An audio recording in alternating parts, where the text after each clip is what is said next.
بسم الله الرحمن الرحيم والصلاة والسلام على أشرف الأنبياء والمرسلين نبينا محمد وعلى آله وصحبه أجمعين. اللهم علمنا ما ينفعنا وانفعنا بما علمتنا وزدنا علما. اللهم فقهنا في الدين وعلمنا التأويل. أما بعد، فالسلام عليكم ورحمة الله وبركاته. نواصل إن شاء الله تعالى الليلة قراءتنا لهذه الرسالة المباركة، الدروس المهمة لعامة الأمة، لمؤلفها الإمام العلامة عبد العزيز بن عبد الله بن باز رحمه الله تعالى. Donc nous continuons Inch'Allah ta'ala notre lecture de الدروس المهمة لعامة الأمة de Cheikh l'Allama Abdel Aziz ibn Abdullah ibn Baz رحمه الله تعالى. Et dans le cours précédent, nous avions vu ensemble شروط الوضوء شروط الوضوء. Et nous allons donc maintenant passer à فروض الوضوء. نعم. وتلاحظون حفظكم الله أن العلماء يبدأون بالشروط، لأن الشروط كما سبق أن ذكرنا هي خارجة عن ماهية الشيء، هذا أولا. وثانيا هي تسبق العمل. Et donc vous remarquez que l'ulama, ils commencent par citer les shurut. Ils commencent par citer les shurut, les conditions. Pourquoi est-ce qu'ils commencent par citer les conditions? Eh bien, premièrement, car, comme nous l'avions dit, les conditions ne font pas partie de l'essence même de l'adoration en elle-même, premièrement. Et deuxièmement, car les conditions précèdent l'accomplissement de l'œuvre. C'est donc pour cela euh, c'est pour cela que Allah subhanahu wa ta'ala, les ulama, pardon, les ulama, rahimahumullah ta'ala, ils commencent par citer shurut. Ensuite, qu'est-ce que l'on a? On a ce que l'on appelle al-arkan, comme on l'a vu avec les salawat. Ici, nous avons un terme qui est différent, qui est furudul wudu, al-furud. Et ici, al-furud هنا بمعنى الأركان. الفروض بمعنى الأركان، وهذا بهذا الباب خاصة. هذا خاص أو هذا مصطلح الحنابلة، هذا مصطلح الحنابلة. وحتى هذه التقاسيم أصلا، يعني الأركان والواجبات إلى آخره، هذا مصطلح الحنابلة. فغير الحنابلة لا يرى بهذا التقسيم مثلا. نعم، المهم. Et donc ici, il nous parle de al-furud. Il nous parle de al-furud. Donc al-furud, ici, c'est dans le sens des piliers. Sauf qu'ils n'ont pas dit al-arkan. Et ça, c'est le Hanabila. Lorsque tu regardes les livres de fiqh de l'Hanabila, qu'est-ce que tu trouveras? Tu trouveras que quand ils parlent de l'arkan, en particulier de al-wudu, ils disent furud al-wudu. Furud al-wudu. Et ils ne disent pas al-arkan. Mais en vérité, le sens est le même. Le sens est le même. نعم. قال رحمه الله: فروض الوضوء وهي ستة: غسل الوجه ومنه المضمضة والاستنشاق. Il dit, rahimahullah, les piliers, les obligations, plutôt les piliers des ablutions. Donc, ce sans quoi les ablutions ne sont pas valables. La première des choses, c'est ghaslul wajh, laver le visage. Ghaslul wajh. Et parmi, ou fait partie du visage, al-madmada, al-madmada wal-istinshaq, le fait donc de faire rentrer l'eau dans le nez et également dans la bouche. Taïb. Et on va parler de plusieurs choses ici. Premièrement, j'ai une question pour vous. Qui peut nous dire quelle est la preuve sur laquelle repose Ces six, ici, donc il cite qu'elles sont au nombre de six, que les piliers sont au nombre de six. Quelle est la preuve sur laquelle les savants, en particulier ici le Hanabila, se reposent ou s'appuient afin de déterminer qu'il y a six piliers dans le wudu et que ces piliers sont ceux que l'on va citer. Quelle est leur preuve?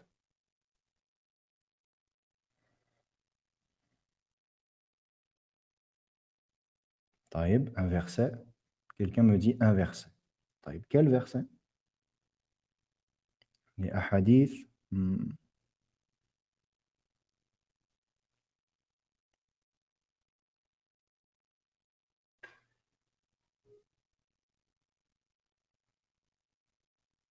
نعم. سورة المائدة. وإذا قمتم إلى الصلاة فاغسلوا وجوهكم وأيديكم إلى المرافق وامسحوا رؤوسكم وأرجلكم إلى الكعبين. Allah subhanahu wa ta'ala, il nous dit وَإِذَا قُمْتُمْ إِلَى الصَّلَاةِ, et lorsque vous vous levez afin d'accomplir la prière, donc ici vous levez, c'est-à-dire vous allez accomplir la prière, فَاغْسِلُوا وُجُوهَكُمْ, lavez vos visages, وَأَيْدِيَكُمْ إِلَى الْمَرَافِقِ, et vos mains avec les coudes. Ici, jusqu'au coude dans le sens avec les coudes. Ma'a. إِلَى الْمَرَافِقِ أي ma'a, avec les coudes. وَامْسَحُوا بِرُؤُوسِكُمْ. وَامْسَحُوا بِرُؤُوسِكُمْ. D'ailleurs, je me suis trompé, je crois que je dis رؤوسكم. وَامْسَحُوا بِرُؤُوسِكُمْ. Et essuyez une partie de votre tête. Ici, on va voir, est-ce qu'en vérité, on dit بِرُؤُوسِكُمْ dans le sens une partie de ou pas. On va en parler juste après, Inch'Allah. وَأَرْجُلَكُمْ إِلَى الْكَعْبَيْنِ. Et vos pieds, et lavez vos pieds jusqu'aux chevilles. Oui. Donc cette ayah, c'est le fondement, le pilier sur lequel les ulama basent les piliers des ablutions. Oui. Donc ici, nous avons premièrement, il nous dit rasul wajh, lavez le visage. Arsilu wujuhakum, lavez vos visages. طيب. Comment laver vos visages? Ici, est-ce que Allah subhanahu wa ta'ala dans l'ayah nous parle du nez et de la bouche? Ici, l'auteur il nous dit, et parmi ceux-là, nous avons al-madmada et al-istinshaq. Nous avons le fait donc de rentrer l'eau dans la bouche et dans le nez. Comment est-ce qu'on dit cela alors que ce n'est pas compris dans l'ayah? Allah subhanahu wa ta'ala n'a pas parlé de cela dans l'ayah.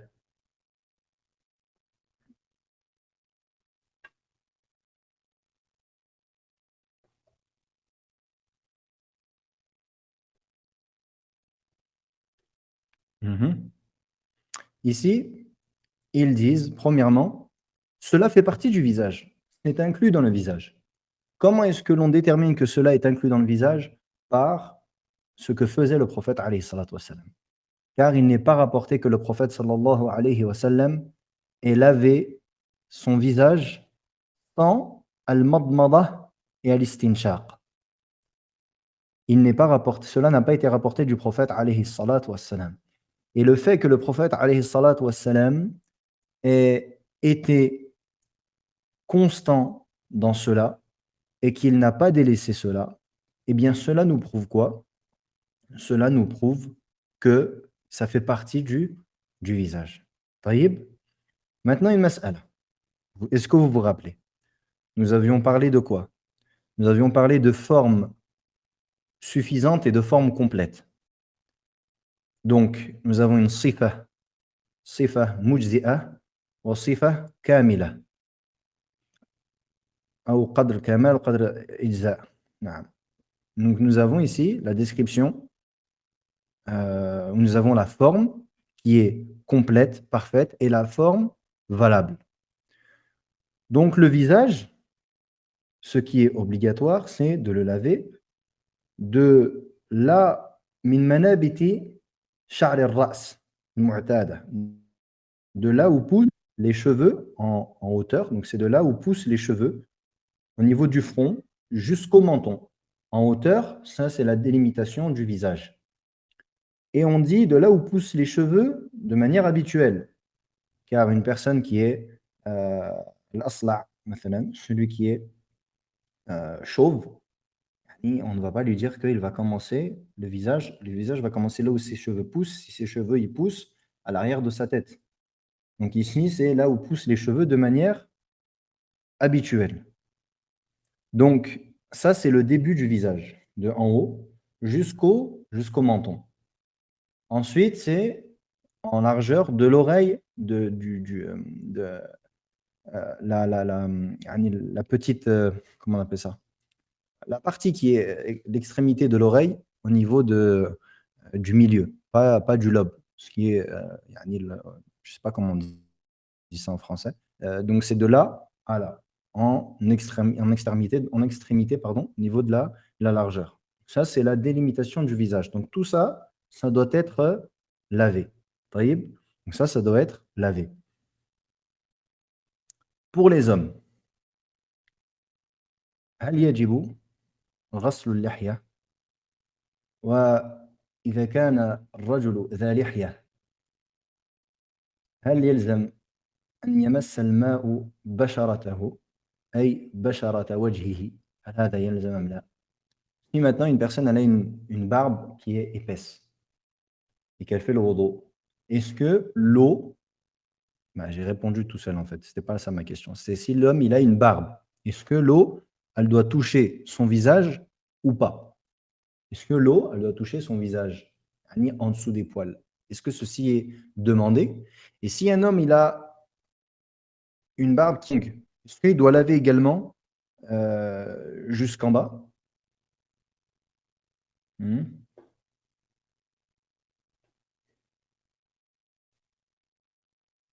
Faut qu'il passe ses doigts dans la barbe. Tahlil, طيب هل التخليل واجب؟ تخليل اللحية واجب؟ Est-ce que le fait de passer les doigts entre les poils de la barbe c'est obligatoire?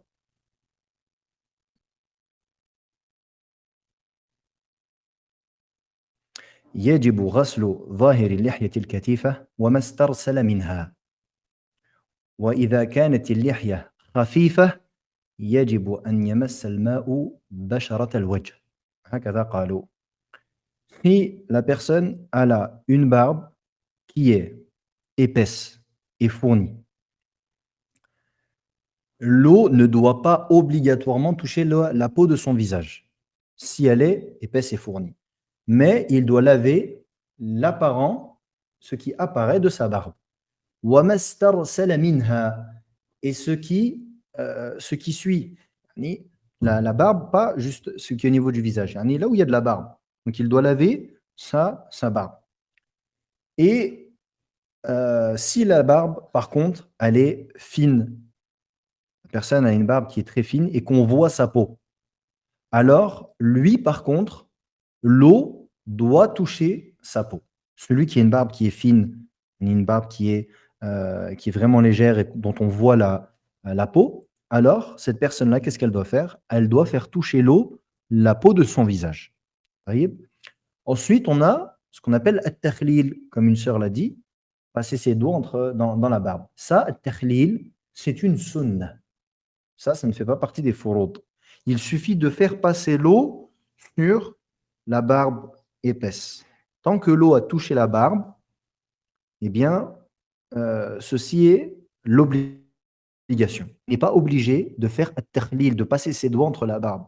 Passer ses doigts entre la barbe, ceci est une sunna. Ceci est une sunna. Ça, c'est concernant le visage. Ensuite, nous avons al-madmada wal-istinshaq. Al-madmada, c'est le fait donc de mettre l'eau dans la bouche.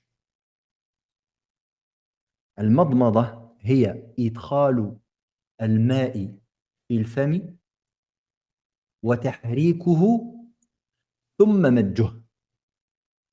La définition de al-madmada, c'est le fait de faire rentrer de l'eau dans la bouche, de la faire bouger à l'intérieur de la bouche et de la faire sortir.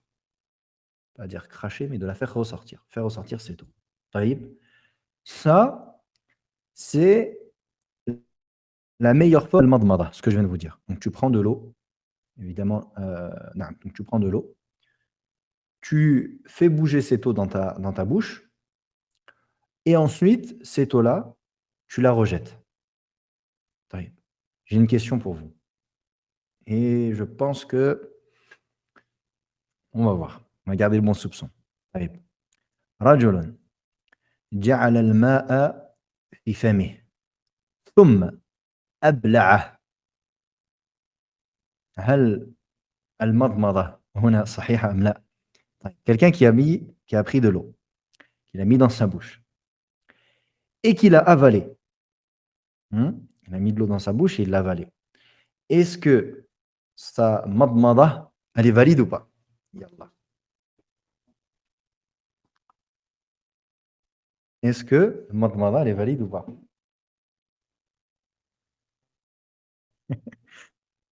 Non, il faut qu'il recrache. Oui, c'est 50-50. Mais il me faut du détail.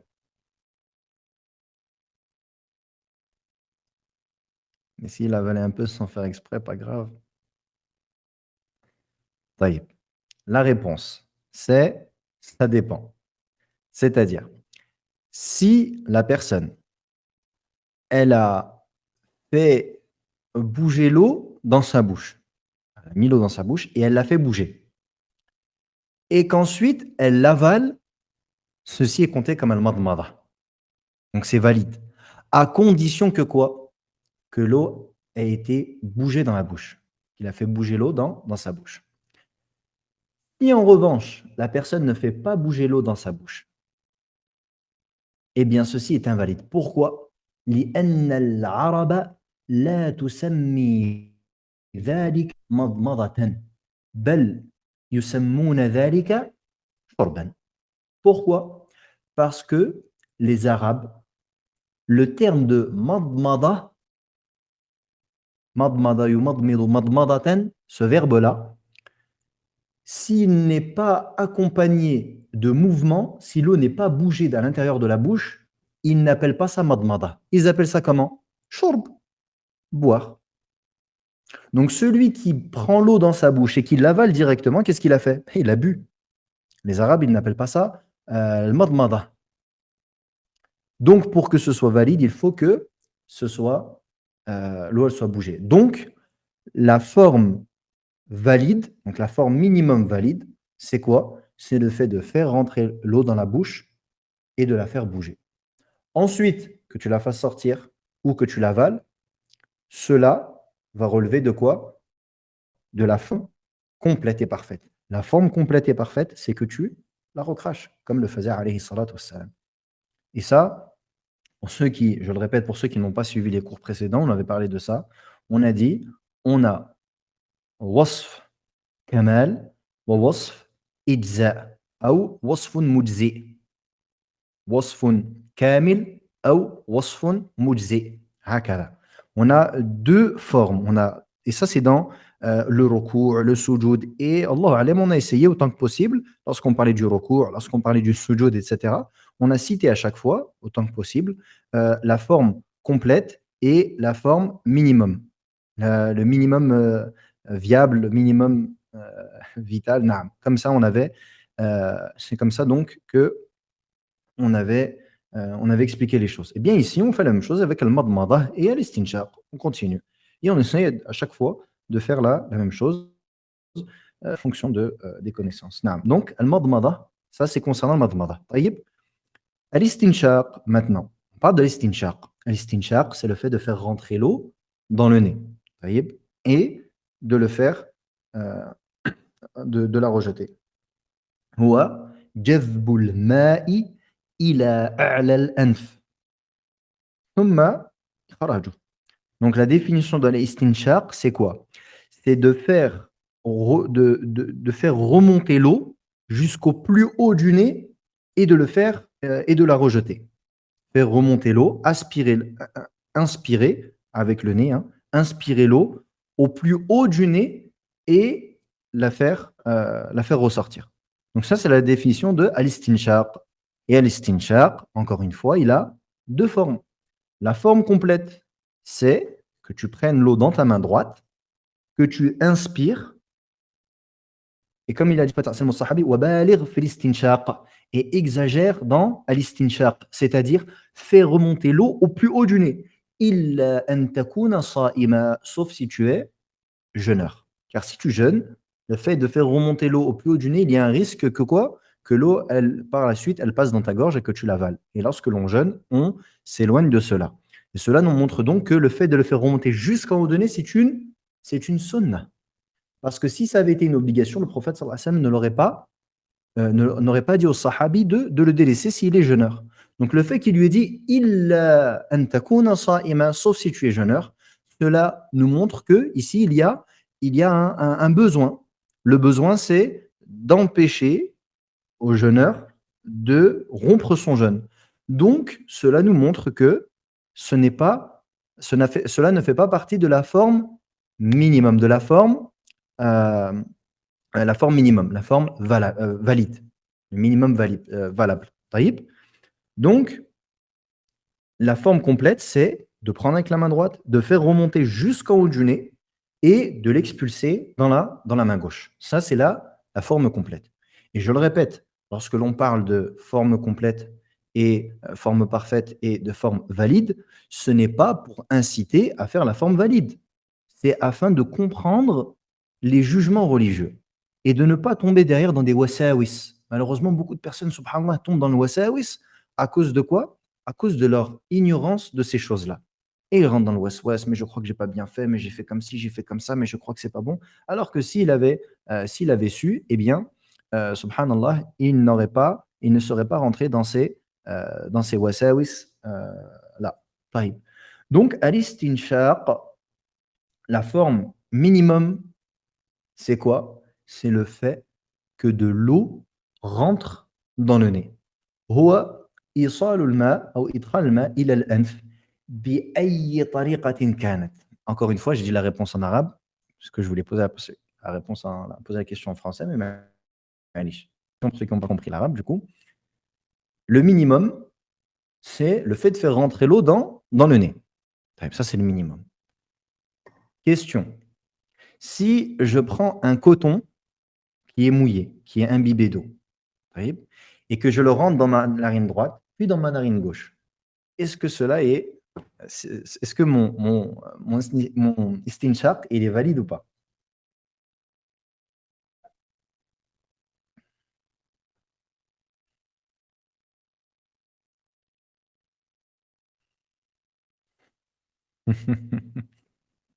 La réponse, c'est valide.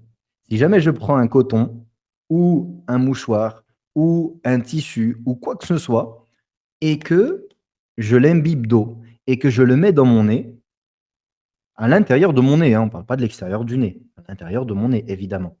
Tant que l'eau touche mes narines à l'intérieur, eh bien, ceci est valide. Ceci est valide. Encore une fois, est-ce que je vous dis de faire le wudu ainsi? Celui qui fait le wudu tout le temps comme ça, c'est une bid'a. Là, ici, on parle du minimum. Et ça, des fois, de connaître cela, ça peut aider. Par exemple, quelqu'un qui aurait des irritations au niveau du nez, qui a beaucoup d'irritations ou qui a des boutons ou al-muhim, quelque chose de dérangeant au niveau du nez. Et pour qui c'est compliqué de faire rentrer de l'eau de manière classique dans le nez. Eh bien, on lui dit, si jamais ceci est difficile pour toi, si jamais tu prends un coton-tige, un n'importe quoi, que tu l'imbibes d'eau et que tu le rentres dans ton nez et que l'eau, elle touche bien ton nez, on ne parle pas d'un petit peu d'eau, hein, il y a un nez qui est quand même de l'eau qui soit dans ton nez, eh bien, ceci est valide. Et donc, le fait de connaître ces choses-là, dans certaines situations, ça te facilite la vie. Si jamais tu en as besoin. Et encore une fois, on n'incite pas à faire cela. Ici, c'est pour connaître les règles religieuses. Et également, afin de voir diqqat al-fuqaha, de voir la précision des fuqaha, les savants du fiqh. Et de voir que les savants du fiqh, rahimahumullah, ils ne sont pas là pour s'amuser. Et c'est là que tu vois la différence entre le talib al-ilm, l'étudiant en sciences, et celui qui a des connaissances religieuses. Parce que vous voyez ces masaïl qu'on est en train de citer, ces points-là qu'on est en train de voir ensemble. Je sais que pour beaucoup d'entre vous, c'est la première fois que vous entendez ça. Mais cela n'est pas étonnant. Ce qui est étonnant, c'est de voir certaines personnes qui s'avancent dans la prédication ou qui se prétendent étudiants et après quelques mois, quelques années, ils veulent se mettre en avant. Et subhanallah, ils ignorent ces choses-là, alors qu'elles sont fondamentales. Yani, tu penses vraiment qu'une personne qui ignore ce qui est en lien avec sa purification et sa salah, et alors si c'est en lien avec le tawhid, n'en parlons pas, tu penses vraiment que cette personne-là, elle est apte à appeler à Allah? Et après, tu vois que ces ignorants-là, subhanallah, ils vont s'en prendre à des étudiants qui ont étudié des dizaines d'années, ou même des mashayikh, des ulama, alors qu'ils sont ignorants de ces masaïl.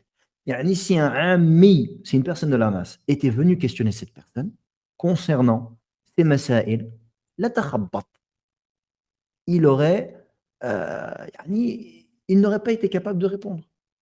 Il n'aurait pas été capable de répondre. C'est pour cela que l'on dit Naam. C'est de cette manière qu'on doit apprendre la science. Et c'est sur ces fondements-là qu'on doit se concentrer, que ce soit au niveau de la croyance ou des adorations. Tu vois les ulama kibar, 80, 90 ans, des ulama, يدرسون هذه المسائل ويعيدونها. Ils prennent ces masaïl et ils les répètent, subhanallah. Et après, tu vois que personne n'a étudié un jour, 2 jours, je sais pas. Yani, Allah musta'an. Al-muhim, ça c'est concernant le madmada et al-istinshaq.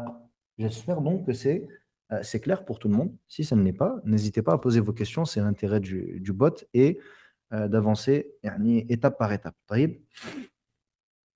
نعم. ثم قال رحمه الله وغسل اليدين مع المرفقين غسل اليدين مع المرفقين وأيديكم قال الله تعالى وأيديكم إلى المرافق وبين هنا المؤلف رحمه الله تعالى المراد بقوله تعالى إلى المرافق فمعنى إلى هنا أي مع لا بد من غسل المرفقين مع اليدين لا إلى حد المرفق لا مع المرفق لا بد من ذلك وهذا من فروض الوضوء فتنبه يرعاك الله. Ensuite, laver les mains avec les coudes. Et dans l'ayah, nous avons, Allah Ta'ala, il nous dit وَأَيْدِيَكُمْ إِلَى الْمَرَافِقِ et vos mains jusque vos coudes. طيب, jusque. Il a, dans la langue arabe, il a à plusieurs sens. À plusieurs sens. Huruf al-jar, il a fait partie de huruf al-jar. Huruf al-jar, c'est quoi? Min, ila, ala, etc. Ces huruf, elles ont plusieurs sens. Elles n'ont pas qu'un seul sens. Comme fi, dans. Ar-rajulu fil bayti, l'homme est dans la maison. Donc parmi les sens de fi, qui est un harf jar en arabe, nous avons dans, dedans. Taïb. Ici, dans la parole d'Allah tabaraka wa ta'ala, A'amintum man fis sama, êtes-vous à l'abri de celui qui est fi as-sama, le ciel. Taïb. Quel est le sens de fi ici?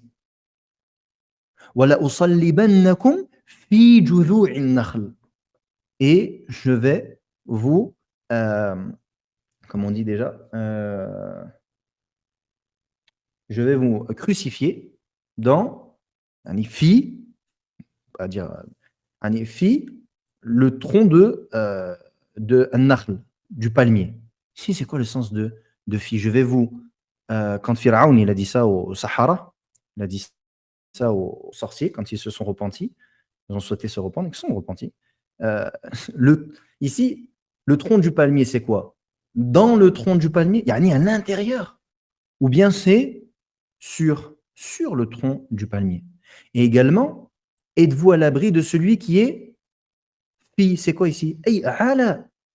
Au-dessus du ciel, pas dans le ciel. Allah tabaraka wa ta'ala n'est pas dans le ciel. طيب. Allah Ta'ala n'est pas dans le ciel, yani il n'est pas au milieu du ciel. Hasha. Allah subhanahu wa ta'ala, il est ala, au-dessus. Donc, fi, par exemple, il a plusieurs sens. Eh bien, il a, pourquoi je me suis éloigné comme ça, pour revenir vers dans l'aya. Et lavez vos mains, il a al-marafiq, jusqu'au coude. Non. Avec. Ici, le sens de ila ay ma'a. Ila, huna bima'na ma'a. Dans le sens de avec. Taïb. Et c'est pour cela qu'il est extrêmement important d'apprendre la langue arabe.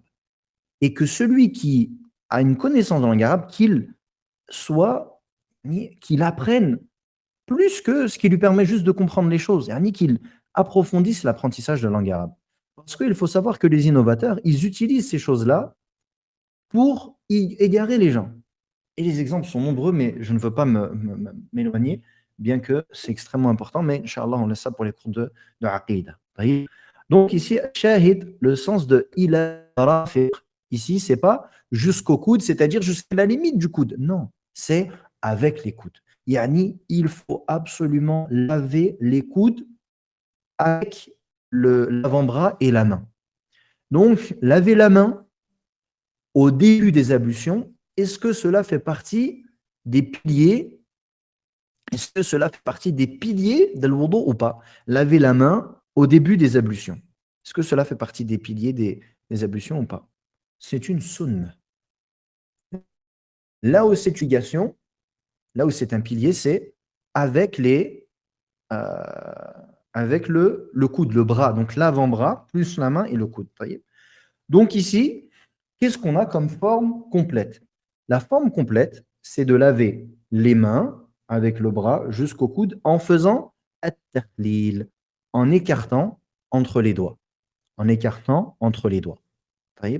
Et toujours, vous pouvez rajouter dans la forme complète, sauf pour la tête et les oreilles, c'est de faire 3 fois. Ça rentre toujours dans la forme complète. Sauf pour la tête et les oreilles, c'est une seule fois. Donc ça également, vous pouvez l'ajouter à chaque fois, sauf pour la tête et les oreilles. Donc ici, on a tahlil al-asabi'. Tahlil al-asabi' ay asabi' al-yad. Le fait de faire le tahlil entre les doigts des mains. Ça fait partie de la forme complète. Donc si tu délaisses cela est tu n'as pas, yani tes ablutions, elles sont valides. Tes ablutions, elles sont valides. Donc tu laves tes mains jusqu'au coude. Et il faut obligatoirement donc laver le coude avec l'avant-bras. Et on voit beaucoup de personnes, subhanallah, qui ne lavent pas la main ou qui ne vont pas jusqu'au coude. Allah al-musta'an. ثم قال رحمه الله ومسح جميع الرأس ومنه الأذنان. Ensuite,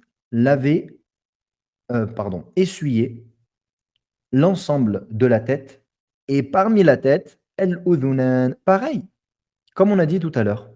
Tout à l'heure, dans le visage, on a dit et fait partie du visage. Quoi donc? Al-madmadah et al-istinshaq. Al-madmadah et al-istinshaq. Et ici, donc, il en est de même. Le fait d'essuyer la tête, parmi la tête, qu'est-ce qui inclut la tête? Il y a al-udhunan. Il y a al-udhunan, les oreilles. Taïb. Qu'est-ce qui est obligatoire au nombre de 3? Il n'y a rien qui est obligatoire au nombre de 3. 3, ça fait partie de la sunna. At-tathlif, sunnah. At-tathlif, sunnah. Le fait de faire par 3, c'est une sunna. Ce n'est pas obligatoire à aucun moment. Donc, la tête ici, il nous dit wa mashu jami'ir ras. Le fait d'essuyer l'ensemble de la tête. Et c'est pour cela que certains ulama ont dit que wamsahu bi ru'usikum. Allah Ta'ala dans l'ayah dit wamsahu bi ru'usikum. Certains ulama ont dit essuyez une partie de votre tête. Une partie de votre tête. Parce qu'ici, al-ba, yani ba'd al-ras. طيب. الحنابلة, ils disent non. الحنابلة, ils disent non. Ils disent ici, le sens de l'aya, c'est l'ensemble de la tête. Il faut donc pas juste une partie, comme c'est dans certains madhahib, c'est rapporté dans certains madhahib. Mais ici, le Hanabila, ils te disent non. Ils te disent c'est l'ensemble de la tête. Et donc, c'est de l'avant de la tête, au niveau de là où poussent les cheveux, jusqu'à al-qafa min muqaddami al-ra'si ila al-qafa.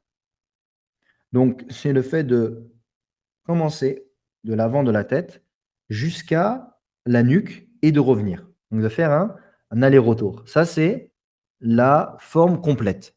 La forme minimum valide, la forme valide, قدر الإجزاء أو القدر المجزي هو مسح الرأس مرة واحدة يعني ذهابا أو إيابا و نعم. Donc le fait de faire juste un aller sans faire l'aller-retour, c'est valide. Et la sunna, c'est de faire l'aller-retour. Yani que ce soit, et il n'y a pas d'obligation concernant l'ordre. Yani, si tu commences de l'arrière, puis que tu vas vers l'avant, cela est valide. Si tu commences de l'avant, puis vers l'arrière, cela est valide. Ça, c'est pour la forme minimum. Ok. En ce qui concerne la forme complète, c'est tu commences devant, vers la nuque, et ensuite tu reviens. Est-ce que s'il nous arrive de le faire 4 5 fois, c'est grave? Celui qui fait, on n'a pas à faire ça. Ça, c'est une bid'a. Le fait de rajouter, c'est une bid'a. Et c'est encore plus un problème pour ceux qui ont du waswas. Et beaucoup de personnes, ma'al asaf, ils sont touchés du waswas. Et tu les vois, ils sont dans un calvaire. Wallahi, c'est une maladie. Faites attention au waswas. Ne rentrez pas dans ce. Pourquoi Allah Ta'ala nous dit Min sharri al-waswas al-khannas. Tu cherches protection contre al-waswas al-khannas, celui qui te fait du waswas, al-shaytan. Faites attention à rentrer dedans, à ne pas rentrer là-dedans. Faites attention, prenez garde. Parce que cela fait partie des ruses du diable pour affaiblir le croyant. Et Wallahi, j'ai déjà vu des frères, subhanallah, il fait salat, il va faire le wudu au masjid. Ya Allah, il va faire le wudu une fois, 2 fois, 3 fois. Ensuite, Allah Akbar, il va commencer à faire salat. Et tu l'entends, subhanallah, il se force. Il se force, subhanallah, il fait des bruits. Pourquoi? Pour s'assurer, subhanallah, qu'il récite bien le Fatiha. Et après, il y a le waswas, il dit non, je ne me suis pas bien essuyé quand je suis sorti des toilettes. Il retourne aux toilettes, il arrête sa salat, il retourne aux toilettes. Une fois qu'il est aux toilettes, il se lave. Et il va faire l'istinja 1 fois, 2 fois, 3 fois. Ensuite, tu vas faire le wudu. Quand tu vas faire le wudu, il va relaver les membres 3 4 5 fois. Ensuite, il va recommencer. Wallahi, que c'est des choses que j'ai vues de mes propres yeux. Et il y en a beaucoup qui souffrent de cela. Wallahi, c'est une maladie. Et le remède, c'est premièrement l'afkar. Et deuxièmement, c'est d'ignorer. C'est d'ignorer. Taïb. Donc, il faut faire attention à cela. Barakallahu fikum. Est-ce que les femmes doivent mouiller la totalité de leurs cheveux? Non, si une femme elle a ses cheveux qui descendent, non, yani c'est jusqu'à là, jusqu'à la nuque, pas jusqu'à la fin des cheveux. Si une femme elle a ses cheveux qui descendent jusqu'en bas du dos ou la moitié du dos, non, c'est pas. Taïb. Ensuite, la nuque, yani, quand on dit la nuque, oui. Alors, attention, al-qafa, en arabe c'est le qafa. En français, peut-être que la nuque, vous comprenez, yani les trapèzes. C'est pas ça la nuque. La nuque, yani là où la fin d'où poussent les cheveux. La fin d'où poussent les cheveux. C'est ça le qafa. Pas tout en bas de la nuque. Yani, il ne faut pas exagérer. Non, on l'a dit, aller-retour sur la tête est obligatoire. Ou juste un aller simple de la naissance des cheveux, ce que c'est sur la tête. On l'a dit, c'est pas un aller-retour qui est obligatoire, c'est un simple aller, c'est un aller. Que ce soit dans un sens ou l'autre, le minimum obligatoire, c'est un aller. Le meilleur, c'est un aller-retour pour la tête. Donc, Ash-Shahid ici, faites attention à ceux qui répètent plusieurs fois dans le wudu. Taïb. Ensuite, concernant euh, Masah al-Ras, taïb. Ensuite, on a Al-Udhunan. Al-Udhunan, il faut rentrer as-sabbabatayn ou as-sabbahatayn. Il faut rentrer l'index à l'intérieur des oreilles. Rentrer les index à l'intérieur des oreilles et essuyer avec al-ibham, avec le pouce, l'extérieur de l'oreille. L'extérieur de l'oreille. Donc ça, c'est la forme, la meilleure forme. Ensuite, certains ulama, ils disent il faut prendre une nouvelle eau pour faire al-udhunan. Donc tu prends de l'eau, pareil. Allah Ta'ala dans l'ayah, il dit wamsahu, essuyer. On ne parle pas de rasl. Wallahi, une fois, subhanallah, on était chez un frère et il nous avait invités à manger et c'était l'heure de la salat, l'isha. Donc on va faire le wudu et lui, je le vois, il sort de la salle de bain et il avait la tête trempée. Je lui dis qu'est-ce que t'as fait, Harry? T'as fait une douche? Il me dit non, je fais le wudu. Je dis mais pourquoi ta tête elle est trempée? Je dis bah, j'ai fait ma tête, je fais le wudu. Je dis mais comment tu fais ta tête, mon frère? Tu te laves la tête? Il me dit: «Bah oui, comme les autres membres». Je dis: «Mais akhi, il faut pas laver ta tête, il faut essuyer ta tête». Il dit: «Ah!» Je lui dis: «Mais non akhi, wamsahu, il faut que tu essuies». Ça veut dire, tu prends de l'eau, tu laisses goûter l'eau et ensuite tu essuies. Mais il n'est pas question ici de laver. Il n'est pas question de laver. Faites attention, barakallahu fikum. Et c'est dans l'aya, c'est clair. Wamsahu, laver, essuyer. Taïb. Donc ici, il faut essuyer la tête. Et ensuite, on a les oreilles. Certains ulama ils nous disent il faut prendre encore une autre eau. Et en vérité, le hadith, il est daif. Le hadith concernant cela, il est daif. Donc, on n'a pas à prendre une nouvelle eau. Yani la même eau que tu as utilisée, la même eau que tu as utilisée pour humidifier tes mains et essuyer ta tête, c'est la même que tu prends pour tes oreilles. Taïeb. Et ici, pareil, le minimum, c'est quoi? C'est que tu rentres tes doigts dans ton oreille. Yani que l'eau, elle est essuyée l'intérieur de tes oreilles. Et le fait d'essuyer l'extérieur, ceci est une sunnah. C'est une sunnah. Ensuite, nous avons وَغَسْلُ الرِّجْلَيْنِ مَعَ الْكَعْبَيْنِ. Nous avons le fait de laver les pieds avec les chevilles. طيب. نعم الرجل معروف والمراد بالكعب هو العظم الناتئ أو العظمان الناتئان.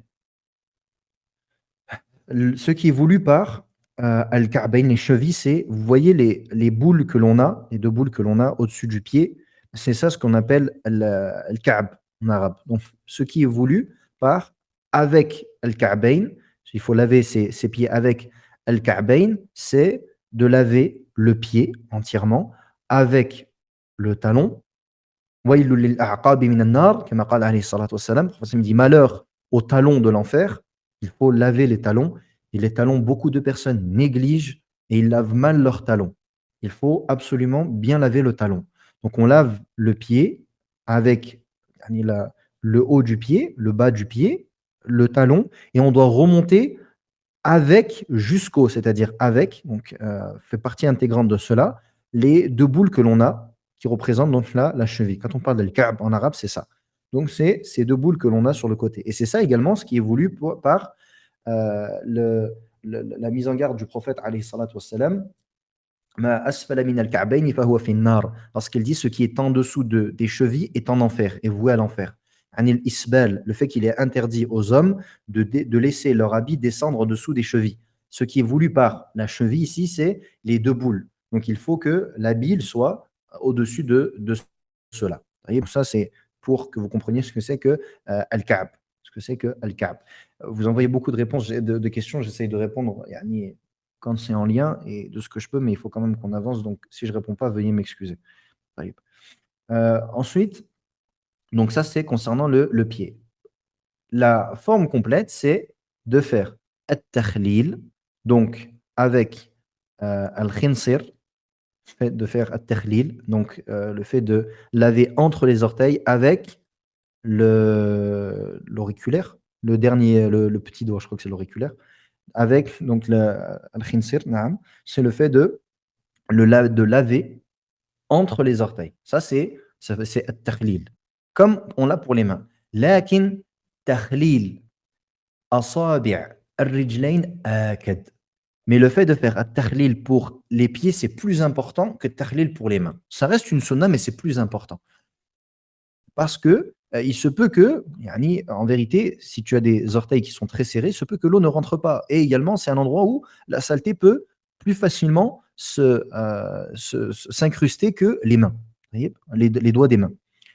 Donc, c'est le fait donc, de faire takhlil entre les orteils, de laver le pied entièrement, talon inclus, c'est extrêmement important, et les deux boules dont on a parlé. Je ne sais pas si quelqu'un a le terme en français de ces deux os-là. Euh, non, et le fait de le faire 3 fois, طبعًا. Ensuite, on a at-tartib et al-muwalah. Les 2 derniers, c'est, le tartib, les malléoles. Barakallahu fikoum, les malléoles. On aura appris un mot ce soir. Les malléoles, Inch'Allah. Donc ces 2 boules-là, on les appelle les malléoles. طيب. Ensuite, qu'est-ce que l'on a? On a at-tartib et al-muwalah. At-tartib, c'est le fait de faire dans l'ordre. Le fait de faire dans l'ordre. طيب. Donc, tu n'as pas le droit de faire, par exemple, tes bras, avec tes mains et ton coude, avant ton visage.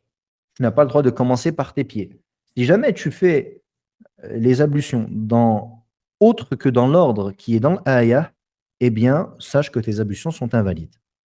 Et là, barakallahu fikum, on se base, comme je l'ai dit plusieurs fois, ce livre-là, comme la plupart des livres de fiqh qui sont enseignés par les ulama de l'Arabie Saoudite, la plupart du temps, et ils sortent également, hein, mais la plupart la structure de base, c'est le madhab hanbali. C'est le madhab hanbali.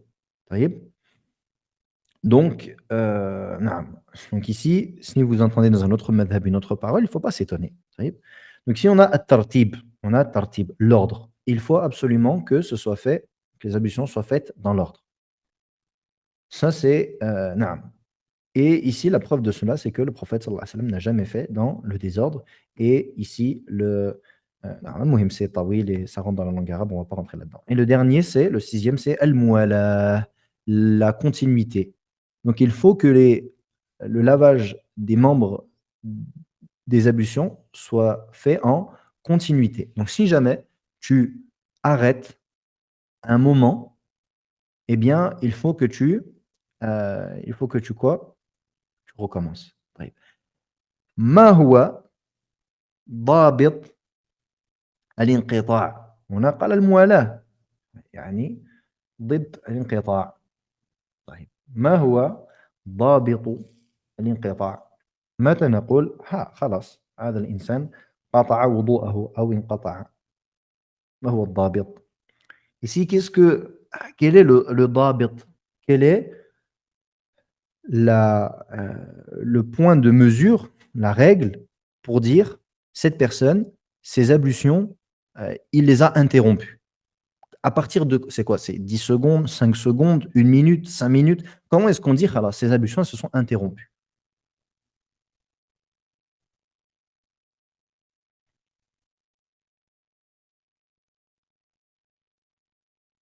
Un aller-retour quelque part. On a plusieurs paroles des ulama. بعض العلماء يقولون العرف ما طال زمنا عرفا فهذا هو الضابط. Certains ulama, ils ont dit ce qui est long. Long de manière, يعني de manière commune, chez le commun des gens. يعني, si quelqu'un il fait le wudu, quelqu'un toque à la porte pendant qu'il fait le wudu, il va pour ouvrir. Il parle avec cette personne 10 minutes. Personne d'entre nous va dire non, 10 minutes, c'est bon, il est encore dans le temps de le wudu. يعني ici, de manière commune, chez l'ensemble des gens, 10 minutes, خلاص. D'autres ulama, ils ont dit إذا الأعضاء إذا شفت الأعضاء. Si les membres, ils sont secs. Si les membres, ils sont secs. C'est-à-dire, tu as arrêté le wudu pour aller faire quelque chose et tes membres, ils ont séché, tout seuls. Pas tu les as séchés, pas tu as essuyé. Non, ils ont séché. طيب. Donc ça, c'est un autre dabit que les ulama ont dit. Et ici, c'est quelque chose qui revient à l'urf. Ma tala urfan. Ce qui est urfan. Yani, on sait très bien quelqu'un qui va arrêter 7 minutes, 8 minutes, khalas. Yani, ça c'est quelque. Yani, ici, le wudu, il s'est arrêté. طيب, al-muwalah. Donc, il est obligatoire. Et la preuve de cela, c'est lorsque le prophète sallallahu alayhi wa sallam a vu un homme qui avait hadith al-lum'a, lorsque le prophète sallallahu alayhi wa sallam a vu un homme qui avait fait le wudu et qui avait au niveau de son pied yani lum'a, c'est-à-dire une petite partie de son pied qui était sec, qui était une partie qui était sèche, pardon. Et donc il lui a ordonné de recommencer le wudu. Il ne lui a pas ordonné de juste laver le pied. Pourtant, le pied, c'est la dernière chose que l'on lave dans les ablutions. Il lui a ordonné de recommencer le wudu en entier. Donc ça, c'est la preuve pour dire qu'il faut al-muwalah. On a bientôt fini, Inch'Allah. ويستحب تكرار غسل الوجه واليدين والرجلين. Et il est conseillé de répéter le lavage du visage, des mains et des pieds ثلاث مرات, 3 fois. Ça, c'est ce qui est conseillé. La sunna, c'est de faire 3 fois. وهكذا المضمضة والاستنشاق. Il en est de même pour al-madmada et al-istinshaq. Rentrer l'eau dans la bouche et dans le nez. والفرض من ذلك مرة واحدة. Et ce qui est obligatoire, c'est une fois. أما مسح الرأس فلا يستحب تكراره. Concernant l'essuyage de la tête, alors il n'est pas conseillé de le répéter. Comme on a dit, c'est une seule fois. كما دلت على ذلك الأحاديث الصحيحة. Comme les hadiths authentiques ont prouvé cela. Et nous avons terminé donc فروض الوضوء.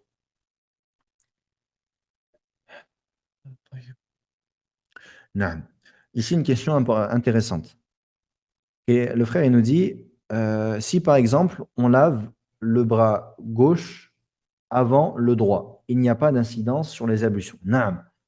الترتيب بين الأعضاء لا يكون الترتيب في عضو واحد.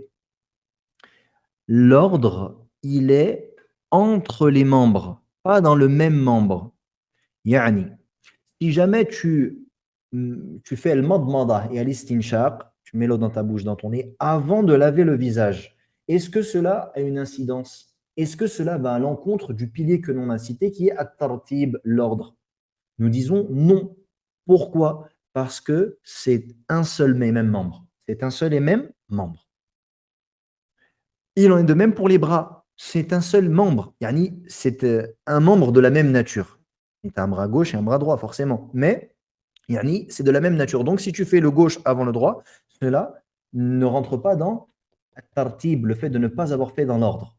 Et il en est de même pour la tête. Si tu fais les oreilles avant la tête, et c'est considéré comme un seul udw. D'accord? Ça, c'est un point important. J'espère que c'est compris.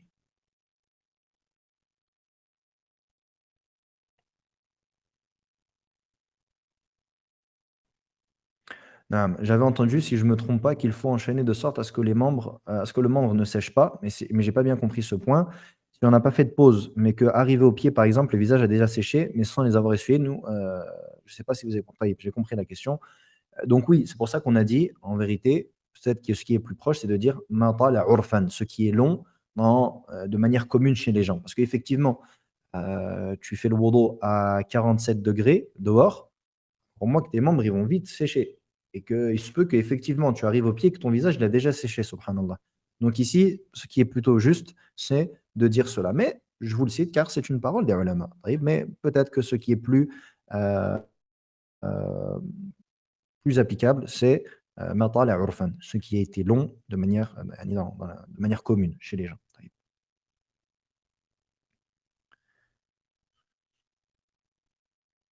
Lire un message reçu sur une montre connectée annule-t-il les ablutions? Si tu lis le message pendant 10 minutes, oui. Si tu lis le message pendant 20 secondes, non. Si une personne, si une personne délaisse toujours le fait de laver 3 fois et lave une seule fois, est-ce qu'il rentre dans une bid'a? Allahu a'lam. Je ne sais pas. Peut-on faire les ablutions avec l'eau de mer? نعم.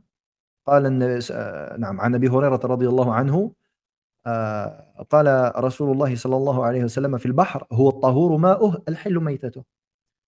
On peut faire les ablutions avec l'eau de mer? نعم. Abi Huraira radiyallahu anhu, il dit, le prophète sallallahu alayhi wa sallam a dit concernant l'eau de la mer, concernant la mer, son eau est pure et purifiante et ses bêtes mortes sont halal, yani les poissons, etc. Donc oui, et ça c'est le premier hadith que Ibn Hajar a rapporté dans Bulugh al-Maram, dans Bab al-Miyah, pour dire qu'effectivement, l'eau de mer, c'est valide pour faire les ablutions. Le lavage des mains au début, j'ai toujours entendu qu'il fallait obligatoirement les laver au réveil. Le Hanabila, ils disent cela. Hanabila, ils disent cela. Il faut d'abord laver ses mains et ensuite faire le wudu. Mais en vérité, il y a un khilaf et ce qui apparaît comme étant plus juste, wallahu alam, ala khilaf, hein, il y a divergence, mais ce qui apparaît plus juste, c'est que tant que tu as lavé tes mains, yani, que ce soit avec tes ablutions ou avant, yani, le muhim, c'est que tu as lavé tes mains. Est-ce qu'il est permis de s'essuyer après les ablutions à cause du froid? Naam. روي أن النبي صلى الله عليه وسلم نشف أعضاءه. Non, est-ce qu'il est permis d'essuyer après ses ablutions, de s'essuyer? Il est rapporté que le prophète alayhi salatu wassalam s'est essuyé après avoir fait ses ablutions. Cela est rapporté. Mais dans un autre hadith, il lui a été donné de quoi s'essuyer et il a refusé. Donc certains ulama ont dit le meilleur c'est ne pas s'essuyer. Certains ulama ont dit le meilleur, c'est de ne pas s'essuyer. Parce qu'il y a un autre hadith, donc après, on lui a donné, il a refusé. Mais dans un autre, il s'est essuyé. Donc cela montre que s'essuyer, c'est valide, c'est permis, mais que le fait de les laisser, c'est meilleur. Maintenant, évidemment, c'est dans une situation normale. La personne, elle a peur de tomber malade ou le froid, etc. Évidemment que non, on s'essuie. Non.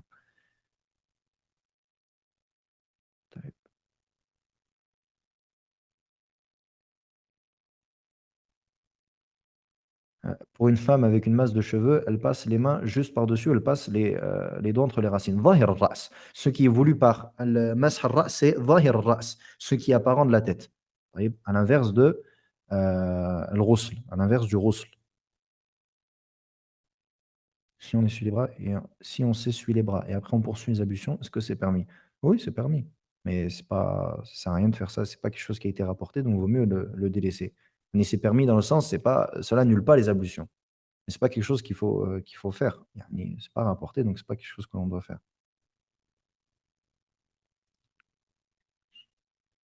Si par exemple, on a décidé de faire 3 fois et ensuite 2 fois, pour certains membres, non, il y a pas de mal, c'est valide.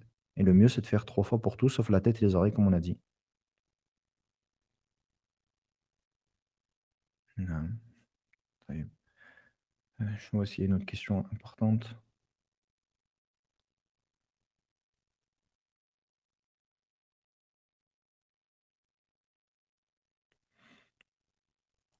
Mmh, est-ce que c'est une sunna d'essuyer les pieds sur les chaussettes ou c'est mieux directement? Ça, on le verra inch'Allah dans, les livres plus avancés, Manhaj Salikin ou autres.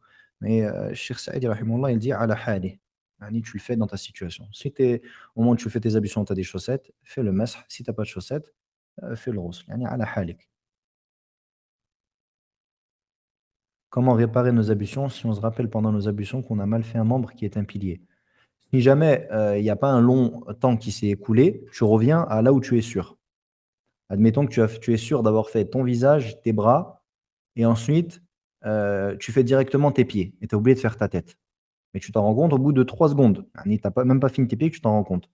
Tu reviens à ta tête. Ça y est, tu reviens de là où tu es sûr d'avoir, ce que tu es sûr d'avoir fait. Par contre, si le temps a été long, tu dois recommencer comme on l'a dit.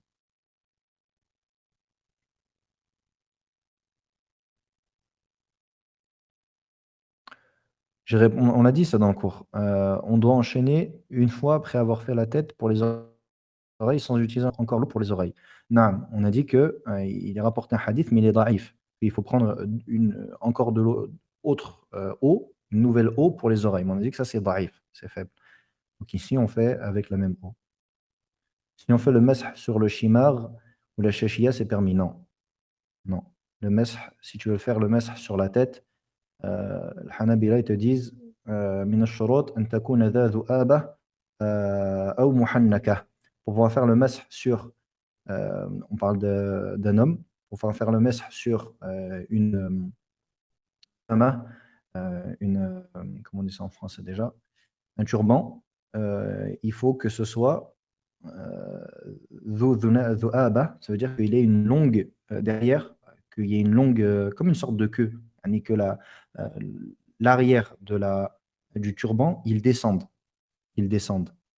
Si c'est juste enturbané, mais qu'il y a pas de sorte de queue derrière, ils disent: «Hanabila, c'est pas tu peux pas faire dessus» et la deuxième chose, ou alors ce soit muhannak, ça veut dire que ce soit en dessus du cou. Vous savez, comme ils font les bédouins ou les touaregs. Vous savez, ils enroulent, ils font une imama au-dessus de leur tête et ensuite ils enroulent autour du cou et du coup, tu vois que leur visage. Yani leur, ça va jusqu'au coude généralement.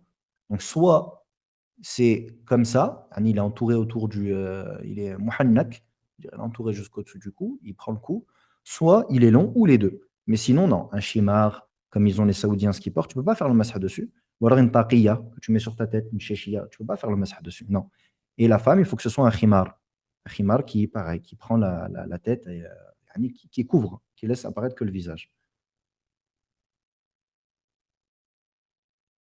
Parce que même si on est sous la douche, on peut faire les ablutions, naam. Peut-on faire les ablutions sur le khimar quand la femme est en voyage et qu'elle fait ablutions en extérieur, même sans voyage, c'est pas une condition. La femme, elle peut faire le masх sur le khimar avec les conditions du masх classique, qu'elle l'ait mis en état de purification et comme j'ai dit que le khimar, il prenne bien toute la tête.